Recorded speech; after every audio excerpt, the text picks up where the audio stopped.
Hello viewers, it's another day, another vlog. It's me, Shyness.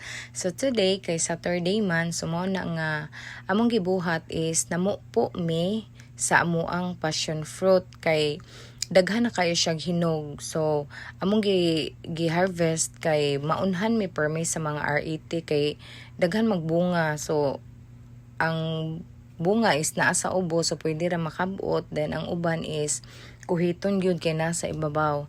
So kanang naa sa basket is usa na sa among nakuha. So kinadaghanan jud kaayo siya og hinog. So kung nakatuod mo sa mua, masaag mo sa mua, pwede ra pud mo makapangayo na matagaan na pud mo. So kana siya usa na sa amo ang na-harvest no. So napupo na mo daghan gyud kaayo.